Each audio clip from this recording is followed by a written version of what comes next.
എല്ലാവർക്കും നമസ്കാരം. ഇന്നത്തെ വീഡിയോ എന്താണെന്ന് ചോദിച്ചാൽ മസൂറ ഫാത്തിമ എന്ന് പറയുന്ന ഒരു ചാനലിനെ പറ്റി പണ്ട് ഞാൻ ഒരു വീഡിയോ ചെയ്തിട്ടുണ്ട്. അന്ന് അത് വീഡിയോ ചെയ്യാനുണ്ടായ കാരണം എന്താണെന്ന് ചോദിച്ചാൽ, അന്ന് ഒരു 3 മക്കളുമായിട്ട് ഭർത്താവ് ഉപേക്ഷിക്കപ്പെട്ട ഒരു സ്ത്രീ സമൂഹത്തില് രാവിലെ വെളുപ്പാങ്കാലത്ത് എഴുന്നേറ്റ് പോയി റബ്ബർ വെട്ടി കഷ്ടപ്പെട്ട് അവർ ജീവിക്കുന്നു. അവർക്ക് കേട്ടപ്പോൾ ആദ്യം വിചാരിച്ചിരുന്ന ആരുമില്ല, ബന്ധുക്കൾ അച്ഛനോ അമ്മയോ അങ്ങനെയൊന്നും ആരുമില്ല. ഇവരിങ്ങനെ ഒറ്റപ്പെട്ട് ഭർത്താവ് ഇട്ടിട്ട് പോയി വേറൊരു സ്ത്രീയുടെ കൂടെ പോയി വേറൊരു സ്ത്രീയെ കല്യാണം കഴിച്ച് ജീവിക്കുന്നു. ഇങ്ങനെയൊക്കെ കേൾക്കുകയാണ് ചെയ്തത്. അപ്പൊ അന്ന് അങ്ങനെ അവരെ സപ്പോർട്ട് ചെയ്ത് വീഡിയോ ഇട്ടിട്ടുണ്ട്. പറയുമ്പോൾ വേറൊരു കാര്യം പറയണം.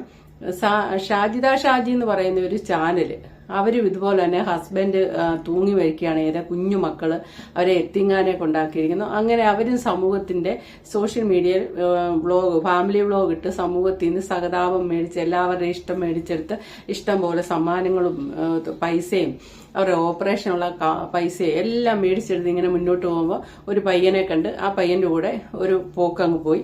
ആ പോക്ക് പോയ സമയത്ത് സോഷ്യൽ മീഡിയ എല്ലാം അതിനെ ഒന്നടക്കം, എന്നിട്ട് അതിന്റെ റീൽസ് ഇട്ട് താലി എടുത്ത് കാണിക്കുന്നു, മോതിരം എടുത്ത് ഞാൻ എന്തൊക്കെയോ കാണിച്ച് കല്യാണം നിക്കാഹ് കഴിഞ്ഞു എന്നൊക്കെ പറഞ്ഞ് കുറെ വെല്ലുവിളിയൊക്കെ നടത്തി. ഇപ്പൊ ജനം മൊത്തം അതിനെതിരെയായി, വ്ളോഗേഴ്സും അതിനെതിരെ വീഡിയോ ചെയ്തു. ആ സമയത്ത് പൊട്ടിമുളച്ച് വന്ന പോലത്തെ ഒരു ചാനലാണ് ഈ മസൂറ ഫാത്തിമ. അതായത് ഈ ഷാജിദ ഷാജി ജനങ്ങളെ പറ്റിച്ചെന്നും അവളെ അങ്ങോട്ട് ഞങ്ങളൊക്കെ റിയാക്ഷൻ ഇട്ടാലും അതൊന്നും അല്ലാത്ത രീതിയിലാണ് ഇവര് വന്നിരുന്ന് പ്രസംഗിച്ചത്. അത്രയും വിമർശിച്ചങ്ങോട്ട് വല്ലാതാക്കി കൊടുത്തു. കീറി മുറിച്ച് ഭിത്തിയിൽ ഒട്ടിക്കാന്ന് പറഞ്ഞല്ലോ ഷാജിദ ഷാജിയെ. അത്രയും ഡീസന്റ് ആണ് ഇവര്. എന്നിട്ടാണ് ഇവരങ്ങനെ പോയിന്റുകൾ എണ്ണി പറഞ്ഞാണ് ഷാജിദയെ അങ്ങോട്ട് വിമർശിച്ചത്. അപ്പൊ ഇവരുടെ ഒരു അവസ്ഥയെന്ന് നോക്കുമ്പോൾ അത്ര ദയനീയമായ അവസ്ഥ. എന്നിട്ട് ഷാജിദയെ പോലെ ഒരു നെകളിപ്പോ കണ്ടവരുടെ കൂടെ പോവുകയോ അല്ലെ അങ്ങനെ പിള്ളേരെ കൊണ്ട് എത്തിങ്ങാനലാക്കോ അങ്ങനെ ഒന്നും ചെയ്യാതെ മക്കളെ കൂട്ടിപ്പിടിച്ച് വളർത്തുന്ന ആദർശ ധീരയായ ഒരു വനിത അങ്ങനെയാണ് തോന്നിയത്. കണ്ടവര് അപ്പം തന്നെ പൈസ എല്ലാം കൊടുത്ത് സഹായിച്ച് വീട് പണിയൊക്കെ കഴിഞ്ഞു. പിന്നീട് പുള്ളിക്കാരത്തേക്ക് അങ്ങോട്ട് ആവേശം കൂടിയിട്ട് പുള്ളിക്കാരത്തി 100 രൂപ ചലഞ്ച്, 50 രൂപ ചലഞ്ച് എന്നൊക്കെ പറഞ്ഞ് പുള്ളിക്കാരത്തി പിന്നീട് ചാരിറ്റി തുടങ്ങി. അതായത് ആൾക്കാരിൽ നിന്ന് പൈസ എടുത്ത് പാവപ്പെട്ടവരെ സഹായിക്കുന്ന രീതിക്ക് അങ്ങനെ പോകുന്നു.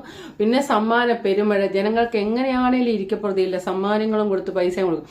ഈ സ്ത്രീകള് അവർക്ക് ഭർത്താക്കന്മാര് പോക്കറ്റ് മണിയായിട്ട് കൊടുക്കുന്ന കാശ് വരെയും ഇവർക്ക് അയച്ചു കൊടുക്കും. പിന്നെ ഈ മുസ്ലിം മതത്തിൽപ്പെട്ടവരെ പറ്റി എന്നോട് മുസ്ലിം മതത്തിൽപ്പെട്ട തന്നെ ഒരാൾ പറഞ്ഞൊരു കാര്യം, അത് ഞാൻ നേരത്തെ ഒരു വീഡിയോ പറഞ്ഞിട്ടുണ്ട്.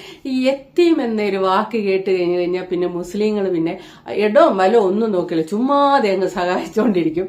അത് അങ്ങനെ ഒരു കുഴപ്പമുണ്ട് മുസ്ലിങ്ങൾക്ക്. ഒരു മുസ്ലിം സുഹൃത്ത് എനിക്കുണ്ട്, പുള്ളിക്കാരൻ തന്നെ പറഞ്ഞു തന്ന ആ ഒരു പ്രശ്നമുണ്ട്. അതാണ് പിന്നീട് ഇവിടെ കണ്ടത് ശരിക്കും. പിന്നെ അങ്ങോട്ട് മസൂറ ഫാത്തിമ അങ്ങോട്ട് എന്തെല്ലാം സഹായിച്ചാലും ജനങ്ങൾക്ക് മതിയാവില്ലാത്ത രീതിയായിരുന്നു. പക്ഷെ കഥ ഇപ്പൊ അവസാനിച്ചുകൊണ്ട് ഇപ്പൊ പൊക്കോണ്ടിരിക്കുന്ന ജനങ്ങളെ പമ്പര വിഡ്ഢിയാക്കിക്കൊണ്ടിരിക്കുകയാണ് മസൂറ ഫാത്തിമ. അവരവിടുന്ന് അത് കഴിഞ്ഞിട്ട് അവര് പിന്നെ കുറെ കാലം ബ്ലോഗൊന്നും ഞാൻ കണ്ടില്ല. പിന്നെ അവരൊരു കല്യാണം കഴിച്ചു. ആ കല്യാണം അവരൊരാളെ ഇഷ്ടപ്പെട്ടിട്ട് അയാൾ ഇവരുടെ കട്ടിലിന്റെ കീഴേലെങ്ങാണ്ട് വന്നിരുന്നപ്പം അവരുടെ സ്വന്തം ഉമ്മ കയറി വന്ന് കയ്യോടെ പിടിക്കുകയോ അടി കൊടുക്കുകയോ ഒക്കെ ചെയ്ത് പോലീസ് കേസായി. അങ്ങനെയൊക്കെയാണ് പിന്നീട് ബ്ലോഗിൽ അത് അറിയാൻ പറ്റിയത്. പിന്നെ അയാളുടെ കൂടെ പോയി ഇപ്പൊ തിരിച്ചു വന്ന് അയാൾ വെള്ളടിക്കും, മദ്യപിക്കും, ഉപദ്രവിക്കും എന്നെല്ലാം പറഞ്ഞ് വീഡിയോ ഇട്ടിട്ടുണ്ട്. അത് കഴിഞ്ഞ് ഇന്നൊക്കെ ഇപ്പൊ വീഡിയോ ഉണ്ട്, അയാളുടെ കൂടെ തിരിച്ചു പോന്നു. അപ്പൊ ഈ വക നാടകങ്ങൾ മുഴുവൻ സോഷ്യൽ മീഡിയ കിടന്ന് കളിക്കുന്ന പഠിച്ച കളിയാന്ന് പറയാം. കണ്ടന്റ് ഉണ്ടാക്കി ജനങ്ങൾ വന്ന് കണ്ട് വ്യൂസ് കിട്ടി കാശുണ്ടാക്കാനോ, ഓക്കെ, അത് വ്യൂസ് കിട്ടി കാശുണ്ടായിക്കോട്ടെ, കാരണം യൂട്യൂബിൽ നിന്ന് ആയിക്കോട്ടെ എന്നോർക്കുക. യൂട്യൂബിൽ നിന്ന് കിട്ടുന്ന പൈസയാണ് നമ്മൾ കാണുന്നതുകൊണ്ട്. പക്ഷേങ്കിൽ ജനങ്ങളെ ആദ്യകാലം തൊട്ട് നോക്കിയാൽ നല്ല ഉപ്പില്ലാതെ പറ്റിക്കാന്ന് പറയല്ലോ, അതുപോലെ പറ്റിച്ച ഒരു സ്ത്രീയാണ്. ഇപ്പൊ കല്യാണം കഴിച്ചു പോയ ആളെ കുറിച്ച് പറഞ്ഞത് ഞാനൊന്ന് ജസ്റ്റ് ഒന്ന് കേൾപ്പിക്കാം. അത് കഴിഞ്ഞിപ്പോ അയാളോട് പോവുകയും ചെയ്തു കേട്ടോ. മദ്യമാ കുടിച്ചു നയിക്കുന്ന തലച്ചോറ് നശിപ്പിക്കുന്ന സമയം. പിന്നെ ഈ ഇക്കായെ സംബന്ധിച്ചിടത്തോളം കുടിച്ചാൽ ക്രിമിനലിസമാണ്, അതാണ് പ്രശ്നം. അല്ലെങ്കിൽ കുടിക്കാൻ ഞാൻ സമ്മതിക്കാറില്ല. ഞാൻ എപ്പോഴും സ്നേഹത്തിലും കരുതലിലുമാണ് നടക്കുന്നത്. നിങ്ങൾ തന്നെ പറഞ്ഞിട്ടുണ്ട് നെജി എന്നെ ഒരു മോനെ പോലെ എന്റെ ഇത് ഉമ്മയായിട്ടും പെങ്ങളായിട്ടും കൂടപ്പറപ്പായിട്ടും എല്ലാം നിൽക്കുന്ന ഒരു വ്യക്തിയാണ്. പക്ഷെ ഇപ്പൊ ആളെ മനസ്സെന്ന് പറഞ്ഞ ചെറിയൊരു മനസ്സാണ്. പെട്ടെന്ന് ഇപ്പൊ എന്നെ കാണണമെന്ന് രാവിലെ വിളിച്ചു പറഞ്ഞു. മദ്യത്തിന്റെ ലഹരിയിലാണ് എന്തോന്ന് അറിയാം. ഞാൻ പറഞ്ഞു എനിക്ക് പറ്റത്തില്ല എന്നെങ്കിലും, അതായത് കേൾക്കാൻ വേണ്ടി പറയാം, എന്നെങ്കിലും നല്ല പോലെ ആയി വരുവേണമെന്നുണ്ടെങ്കിൽ മക്കളെയൊക്കെ സന്തോഷമായിട്ട് നോക്കി പാപ്പാരൊരു സ്നേഹവും കരുതലും കൊടുത്ത് ജീവിക്കാൻ പറ്റുവാണെങ്കിൽ വരാം. ഇല്ലേ കുടിച്ച് ആഭാസനായിട്ട് നടക്കണമെന്നുണ്ടെങ്കിൽ അങ്ങനെ വരാം. എന്റെ കണ്ണു മുമ്പ് ഒരിക്കലും വരും. പിന്നെ കുഞ്ഞ് അൽഹംദുലില്ലാ അള്ളാഹു എന്താണ് വെച്ചിരിക്കുന്നത് അത് ഞാൻ കയ്യിൽ നിന്നിട്ട് സ്വീകരിക്കാൻ തയ്യാറാണ്.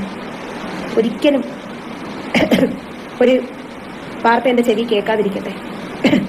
പിന്നെ ഞാൻ ഒരിക്കലും കളഞ്ഞിട്ടില്ല, ഞാൻ ഒരിക്കലും ഒന്നും പറഞ്ഞിട്ടുമില്ല, ഒന്നും ചെയ്തിട്ടില്ല. മദ്യപാനം ഒരുമിച്ച് ജീവിക്കാൻ പറ്റത്തില്ല. കാരണം ഓരോരുത്തർ മദ്യപിക്കുന്നത് ഓരോ രീതിയിലാണ്. ചിലർ സൈലന്റ് ആയിരിക്കും, ഇത് വൈലന്റ് ആണ്. അപ്പൊ നമുക്ക് അങ്ങനത്തെ ഒരു ഇത് പറ്റത്തില്ല. കാരണം മദ്യപാനമൊക്കെ മാറ്റിയപ്പോൾ ഇത് കുടിച്ചപ്പം പെട്ടെന്ന് ശരീരത്തിന് ഏറ്റ്. അപ്പോൾ എനിക്ക് തെറ്റുപറ്റിപ്പോയി എന്ന് പറയുന്നുണ്ട്.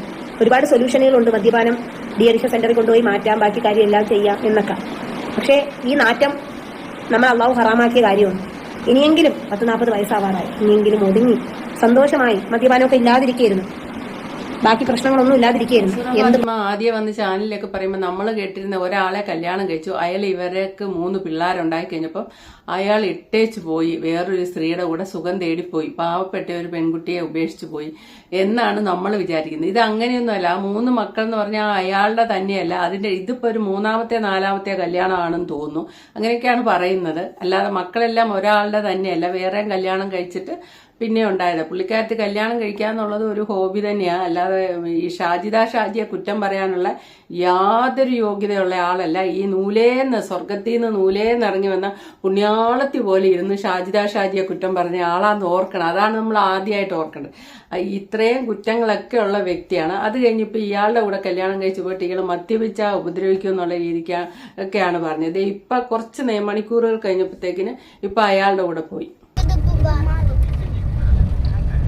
നമ്മള് ഇക്കാരെ വീട്ടിലോട്ട് പോവേണ്. വട്ടക്കൈതേല് ഇതാ ഉണ്ടട്ടാ, വന്നിട്ടുണ്ട്. പ്രശ്നങ്ങളൊക്കെ ഒരുവിധമൊക്കെ എല്ലാം പറഞ്ഞല്ലേ. ഇനി ഞാൻ ഇവിടെ പറയാൻ ഉദ്ദേശിച്ചത് എന്താണെന്നുള്ളത് ഞാൻ പറയാം. ഇപ്പൊ അവരെ പറ്റി മോശം പറയാനൊന്നും അല്ല ഉദ്ദേശിച്ചത്. സോഷ്യൽ മീഡിയയില് ഒത്തിരി കള്ളത്തരങ്ങൾ നടക്കുന്നുണ്ട്. സഹതാപ തരംഗം സൃഷ്ടിച്ച് അതിൽ നിന്ന് നിങ്ങളെ ചൂഷണം ചെയ്ത് പൈസ മേടിച്ചു. ഈ ഓപ്പറേഷൻ ആണ്, അല്ലെ അമ്മയ്ക്ക് വയ്യേ, അച്ഛന് വയ്യേ, ഇപ്പൊ ചത്തുപോവേ, ആരെയും രക്ഷിക്കണേ എന്നും പറഞ്ഞ് കണ്ണീരൊലിപ്പിച്ച് കരഞ്ഞ് ഇഷ്ടം പോലെ കാശ് പിടുങ്ങുന്ന ഒത്തിരി കള്ളികളുണ്ട്. ആണുങ്ങളല്ല, കള്ളികളാണുള്ളത്. അത് ചെന്ന് ചാടി പാത്രം അറിഞ്ഞ് ദാനം ചെയ്യാന്ന് പഴമക്കാര് ചുമ്മാതെ പറഞ്ഞിരിക്കുന്നതല്ല. അതിൽ ചെന്ന് ചാടിയിട്ട് ഉടനെ തന്നെ അതിനു വേണ്ടി കാശ് എവിടുന്നേലും കിട്ടിയ നിങ്ങളുടെ പോക്കറ്റ് മണി നിങ്ങൾ ചെലവഴിക്കാതെ പിടിച്ചു വെച്ച കാശ് ഇവർക്ക് കൊണ്ടുകൊടുത്ത ഇതൊരു കൃഷിയാണ്. ആദ്യം അത് മനസ്സിലാക്കൂ. ഇതൊരു കൃഷി മാത്രമാണ്. ഇന്നലെ എനിക്കൊരാളൊരു വീഡിയോ അയച്ചു തന്നിട്ടുണ്ട്. ഇവരെ സഹായിച്ച ക്യാൻസർ രോഗി, അതായത് ക്യാൻസറിന് അവരെ മറ്റൊരാൾ സഹായിച്ച കാശിൽ നിന്നെടുത്ത് ഇവർക്ക് കൊടുത്ത് ഈ മസൂറ ഫാത്തിമ നെജിലയ്ക്ക് കൊടുത്തിട്ട് നെജില കണ്ണു പൊട്ടുന്ന ലൈവിലെങ്ങാണ്ട് ഇവരെ ആട്ടിയിട്ടുണ്ട്. ഈ കൊടുത്ത ആൾക്ക് 1000 രൂപ എങ്ങാണ്ടാ കൊടുത്തത്. അത് അവരുടെ കാശ് പോലുമല്ല, അവരെ ആരോ സഹായിച്ച കാശ്. അവര് സഹതാപം കൂടിയിട്ട്, അതാണ് ആ സഹതാപം കൂടി, അവർക്കോ ഓൾറെഡി വയ്യായി ഉള്ള ഒരാളാണ്. എന്നിട്ട് ആ കാശെടുത്ത് ഇവരുടെ ഈ മക്കള് പട്ടിണിയാകുമല്ലോ എന്ന് ഓർക്കുമ്പോഴത്തേന് സ്ത്രീകളുടെ നെഞ്ചു പൊട്ടുക ചെയ്യുന്നത്. അപ്പോഴത്തേക്കിന് എടുത്ത് കൊടുക്കുന്നതാണിത്. ഈ നെഞ്ചുപൊട്ടല് കാര്യമായിട്ടാണോ ഇല്ലോ എന്ന് നിങ്ങൾ ആദ്യം ആലോചിക്കുക. ആ ഒരു ക്യാൻസർ രോഗിയായിട്ടുള്ള അവർക്ക് കിട്ടിയ കാശ് എടുത്തു കൊടുത്ത് അവരുടെ അനിയത്തിയെ കൊണ്ടും കാശ് അയപ്പിച്ച് ഇതെല്ലാം ചെയ്തിട്ട് അവർക്ക് പുളുക്ക നെജിലെ ആട്ടി കണ്ണു പൊട്ടിച്ചെന്ന് പറയുന്നത് കേട്ടു. ആ ഒരു വീഡിയോ എനിക്ക് ഒരാൾ അയച്ചു തന്ന് അതിന്റെ കുറച്ച് ഭാഗം കേൾപ്പിക്കുക. നിങ്ങൾക്കും കൂടെ കണ്ണ് തുറക്കാൻ വേണ്ടിയാണ്. സോഷ്യൽ മീഡിയ ഉപയോഗിക്കുന്ന കുറെ ഒട്ടനവധി സ്ത്രീകളുണ്ട്. എന്തെങ്കിലും ആരെങ്കിലും ഒന്ന് പറഞ്ഞ് അവിടോട്ട് പോയി കമന്നടിച്ച് വീണ് അയ്യോ എന്ന് പറഞ്ഞ് ഇങ്ങനെ കരഞ്ഞു. അവരൊന്ന് കരഞ്ഞു കാണിച്ചാൽ മതി. അപ്പൊ ഇവരിവിടെ കണ്ടോണ്ടിരിക്കും, ഇവര് നെഞ്ചുപൊട്ടിക്കരയും. എന്നിട്ടുള്ള കാശെല്ലാം കൂടെ അയക്കും. ആദ്യമായിട്ട് പാത്രം അറിഞ്ഞ് ദാനം ചെയ്യുക. ഇവർ ഈ പറയുന്നതിൻ്റെ അകത്ത് കള്ളത്തരമൊക്കെ ഉണ്ടോ എന്നുള്ളത് അന്വേഷിച്ചിട്ട് കൊടുക്കുക. അർഹതപ്പെട്ടവർക്ക് മാത്രമേ കൊടുക്കാറുള്ളൂ. അപ്പൊ ഇവര് പറയുന്ന കേൾക്കാം. ഇവരുടെ കയ്യിൽ അവർക്ക് സുഖമില്ലാത്ത ഒരാളാണ്, അവരയച്ച കാശിന് മറുപടിയായിട്ട് ആട്ടാണ് കിട്ടിയത്. അത് നിങ്ങളൊന്ന് കേക്ക്. ഞാൻ പറയാമെന്ന് ഇന്നലെ ഒരു ചാനൽ ആ ചാനലിൽ ഞങ്ങൾ ക്യാൻസർ രോഗമുള്ളവരെ വളരെയധികം പുച്ഛിച്ച് അപമാനിച്ചുകൊണ്ടും ഒരു ലൈവ് ഇട്ടിട്ടുണ്ടായിരുന്നു. ആ ലൈവിൽ അത് കേട്ടപ്പം എനിക്ക് ഭയങ്കര വിഷമമായി. ഞാനൊക്കെ ഈ കീമോ ചെയ്ത് കിടക്കുന്ന ഒരവസ്ഥയിൽ നമ്മൾ ഒരാളെ സഹായിച്ചിട്ടുണ്ടെങ്കിൽ ഒരു കൈ കൊണ്ട് കൊടുക്കുമ്പോൾ മറ്റേ കൈ പോലും അറിയരുതെന്നാണ് പറയുന്നത്. പക്ഷേ ഇത് പറയാതിരിക്കാൻ പറ്റില്ല. ഞാൻ പല പ്രാവശ്യം പറഞ്ഞു വരുന്നതാണ്. ഞാൻ ആ കീമോ അവശതയായിട്ട് കിടക്കുന്ന സമയത്താണ് ഇവൾ വന്ന് ഇങ്ങനെ എൻ്റെ മക്കൾക്ക് അപ്പന്മാരില്ല, വാപ്പയില്ല, എൻ്റെ മക്കൾ ഇന്ന് പട്ടിണിയാണെന്ന് പറഞ്ഞ് കരഞ്ഞു കൂകി ഒരു വീഡിയോ ചെയ്തത് ഞാൻ കാണാനിടയായി. ഞാൻ അപ്പം തന്നെ എൻ്റെ അക്കൗണ്ടിൽ നിന്ന്, എനിക്ക് പലരും സഹായിച്ച പൈസയാണ്, ആ അക്കൗണ്ടിൽ നിന്ന് എൻ്റെ വീട്ടിലറിയാതെ ഞാൻ 1000 രൂപ അവൾക്ക് ഇട്ട് കൊടുത്തു. 1000 രൂപ ഒരു പക്ഷേ അവൾക്കത് ചെറുതായിരിക്കാം, പക്ഷേ എനിക്കത് വലുതായിരുന്നു. ഞാൻ അധ്വാനിക്കാതെ എനിക്ക് കിട്ടിയതാണ്. എനിക്ക് വയ്യാതെ കിടക്കുമ്പോൾ എനിക്ക് സഹായിച്ച പൈസയാണ്. ഞാൻ അതിൽ നിന്ന് 1000 ഇട്ട് കൊടുത്തു. അവൾ കിട്ടി, സന്തോഷമായി. ഞാൻ പറഞ്ഞു ആദ്യം നീ ചെയ്യേണ്ടത് നിൻ്റെ മക്കൾക്ക് ഫുഡ് വാങ്ങിക്കൊടുക്കുക എന്നാണ് പറഞ്ഞത്.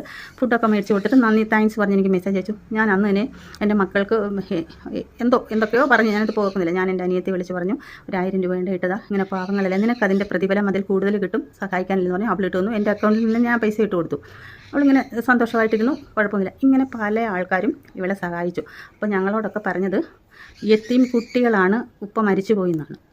പിന്നീടാണ് പല വീഡിയോകളും ഞാൻ കാണുമ്പോൾ അറിയുന്ന ഉപ്പമാർ വേറെയാണ്. അതൊക്കെ എൻ്റെ വിഷയമേ അല്ല. അത് ഈ സമൂഹത്തിൽ ഓരോ വ്യക്തികൾക്കും അവരുടേതായ വ്യക്തി സ്വാതന്ത്ര്യമുണ്ട്. അവരെങ്ങനെയെങ്കിലും ജീവിച്ചോട്ടെ. പക്ഷേ ജീവിക്കുമ്പോൾ വേറൊരു കുടുംബം തകർത്തുകൊണ്ടാകരുത്, സഹായിച്ചവരെ നിന്ദിച്ചുകൊണ്ടാകരുത്. സഹായിച്ചതിൽ എനിക്കൊന്നുമില്ല. പക്ഷേ എൻ്റെ രോഗത്തെ ഇതുപോലെ കാണുന്ന ഒരുപാട് രോഗികളെ വേദനിപ്പിക്കുന്ന ഒരു വർത്തമാനമാണ് അവൾ വന്നത്. ഇത് പഠിച്ച ദൈവം തരുന്നതാണ്, ഇതാർക്കും മാറ്റാൻ പറ്റില്ല. പക്ഷേ ദൈവം വിചാരിച്ചാൽ എന്തും നടക്കും. ഇതൊന്നും അവൾ ചിന്തിക്കുന്നില്ല. അവൾ മോശമായ രീതിയിലാണ് ഇന്നലെ എന്നെ ആ വീഡിയോയിൽ പരാമർശിച്ചത്. എനിക്കത് ഭയങ്കരമായിട്ട് മാനസികമായിട്ടുള്ള ബുദ്ധിമുട്ടുണ്ടാക്കി. എന്നെപ്പോലെ അനേകം ജനങ്ങളെയാണ്, ആ രോഗത്തെയാണ് അവൾ പുച്ഛിച്ചത്. ഇവളെയൊക്കെ സഹായിക്കുന്നവരെ എന്ത് പറയണം, ഓരോ മനുഷ്യരുടെയും. അതായത് എൻ്റെ ഒരു സുഹൃത്ത് ബീനുണ്ട്, ബീനിൻ്റെ കുടുംബത്തിൽ കയറി ഇവൾ ഒരുപാട് കളിച്ചു. ബീൻ അതിനുള്ള റിപ്ലൈയും കൊടുത്തു. പിന്നെ ഷിയാസ് എന്ന് പറഞ്ഞ പട്ടർമാർ, അയാളുടെ കുടുംബത്തിൽ കയറി അയാളുടെ വൈഫിനെ വിളിച്ചു, അയാളോട് സഹായം കള്ളത്തരം പറഞ്ഞും കോള് വിളിച്ചും മക്കൾക്ക് ഭക്ഷണമില്ലെന്നും പറഞ്ഞൊക്കെ വീഡിയോ ചെയ്തു. അയാൾ സഹായിച്ചു. പിന്നീടാണ് ഇവളുടെ ചതി മനസ്സിലാക്കാൻ പറ്റിയത്. ഇവൾ എന്നിട്ട് ഇന്നലെ ആ വീഡിയോയിൽ വേണ്ടാത്ത രീതിയിൽ എന്നെ സംസാരിച്ചു. ഞാനൊരു കാര്യം പറയട്ടെ, ഇവള് സ്വന്തം ജനിപ്പിച്ച മാതാപിതാക്കളെ തള്ളി പറഞ്ഞിട്ട് സ്വന്തം ഹിന്ദിക്കാരാണെന്ന് തോന്നുന്നു. ഈ ഒരു നോട്ടീസും വച്ചടിച്ച് ഇങ്ങനെ വീട് തോറും വരും, അവിടെ വെള്ളപ്പൊക്കമാണ്, ഇവിടെ വെള്ളപ്പൊക്കമാണെന്നൊക്കെ പറഞ്ഞു. അത് മുഴുവൻ തട്ടിപ്പായിരുന്നു. ഇപ്പൊ അതൊന്നും കാണാനില്ല. ഇപ്പൊ സോഷ്യൽ മീഡിയയിൽ അത് കൂണുപോലെ ആൾക്കാർ ഇങ്ങനെ വരും. എന്നിട്ട് വളരെ സഹതാപം അങ്ങോട്ട് സൃഷ്ടിച്ച് വളരെ കുഞ്ഞു കുടിലും എന്തൊക്കെയോ കാട്ടിക്കൂട്ടി ജനങ്ങളുടെ കയ്യിൽ നിന്ന് പൈസ പിടിച്ച് പറ്റിക്കാൻ നല്ല ഇതാ. ഇവർക്ക് ഇത് ജനം മൊത്തം കയറി കാണുന്നുണ്ട്. ഇവർക്ക് യൂട്യൂബിൽ നിന്ന് നല്ല പൈസ കിട്ടും, നല്ലൊരു ഇൻകം യൂട്യൂബിൽ നിന്ന് ഉണ്ടാക്കുന്നുണ്ട്. അതുകൂടാതെ ജനങ്ങളെ പറ്റിച്ച് ഇഷ്ടം പോലെ കാശുണ്ടാക്കുക. എന്നിട്ട് അവസാനം ഇതേപോലെ ഇപ്പൊ ഇവര് പറയുന്ന കേട്ടല്ലോ, ഇതേപോലെ കണ്ണു പൊട്ടുന്ന ആട്ടും കിട്ടും.